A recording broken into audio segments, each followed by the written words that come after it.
बिस्मिल्लाहिर्रहमानिर्रहीम। आज एक्चुअली मैं मुख्तलिफ़ वेबसाइट्स पे स्टडी कर रहा था, तो एक न्यू अपडेट मिली अबाउट नेशनल एमडी कैट जो स्टूडेंट्स 2021 में अपेयर होंगे। उसमें एक नई पॉलिसी मुझे नज़र आई एक वेल नॉन इंस्टीट्यूशंस की तरफ से कि जो क्राइटेरिया है पीएमसी का एंट्रेंस में उन्होंने जो है वो चेंज कर दिया। जो सब्जेक्ट के मार्क्स की डिवीज़न थी वो उन्होंने चेंज कर दी।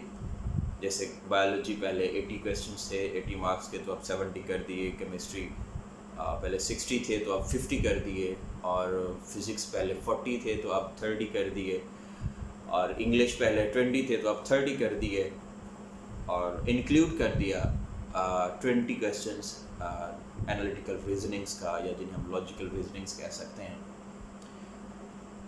पहली बात तो ये है कि ये चीज़ अभी पीएमसी की वेबसाइट पे मौजूद नहीं थी, तो मुझे बड़ा ये इरिटेशन फील हो रही थी कि एक चीज़ अगर वेबसाइट पे मौजूद नहीं है तो ऐसे ज़िम्मेदार इदारे जो है वो कैसे बच्चों को डिट्रैक्ट कर सकते हैं।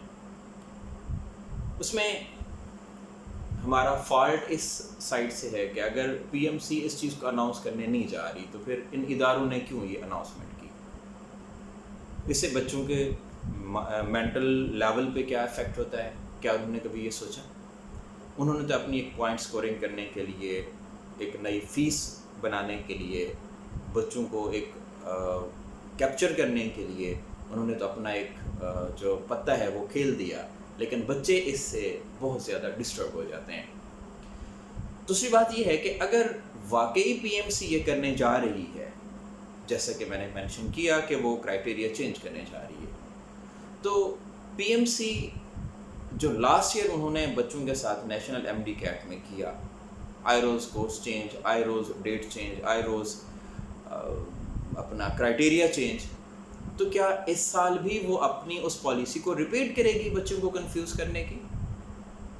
देखें, एक छोटा सा माइनर चेंज लाने से पीएमसी में बहुत से बच्चे बहुत ज़्यादा लेवल तक डिस्टर्ब हो जाते हैं।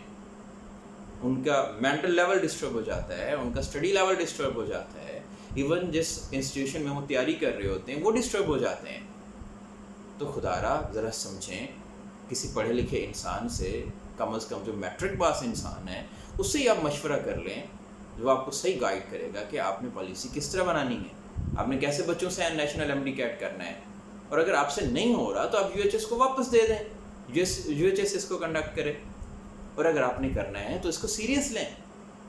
ये ऐसा नहीं होता कि आप एक चेंज कर देंगे और किसी की सेहत पे कोई फ़र्क नहीं पड़ेगा। बच्चों बहुत ज़्यादा डिस्टर्ब हो जाते हैं। और लास्ट ईयर जैसा कि अभी ये साल गुजरा, ड्यू टू कोरोना वायरस बच्चे अफेक्ट भी रहे, बच्चे जो है वो डिस्टर्ब भी रहे, उनकी स्टडी बहुत ज़्यादा डिस्टर्ब रही। तो उस प्रिपरेशन के बाद, और एएलपी कोर्स आउटलाइन उन्होंने जो है शॉर्ट कोर्स लाइन उन्होंने तैयार की हुई है, तो उसके मुताबिक वो तैयारी करके खड़े हुए हैं। तो आप पॉलिसी तो बनाएं, उनका स्केड्यूल, उनकी टाइमिंग, उनकी एजुकेशन, उसको सामने रखते हुए आप अपनी पॉलिसी प्लीज़ सामने रखें, प्लीज़ बनाएं। ऐसा नहीं है जो आपके माइंड में आया, जैसा आपको किसी ने मशवरा दे दिया, या जैसा ही आपको किसी ने गलत गाइड कर दिया, या शायद आप खुद ही ऐसे गलत गाइड होना चाह रहे हैं, तो उससे बच्चे डिस्टर्ब हो जाते हैं। तो मेरी आपसे रिक्वेस्ट है, पीएमसी से रिक्वेस्ट है, मेरे उन इदारों से रिक्वेस्ट है जो इस चीज़ को हैंडल कर रहे हैं, कि खुदारा बच्चों का सोचें, बच्चों के फ्यूचर का सोचें, बच्चों के वालिदैन का सोचें, और उनके मुताबिक अपनी पॉलिसी डिज़ाइन करें, ताकि कोई बच्चा आपकी पॉलिसी से डिस्टर्ब ना हो। यही हमारी आपसे रिक्वेस्ट है। Thank you very much.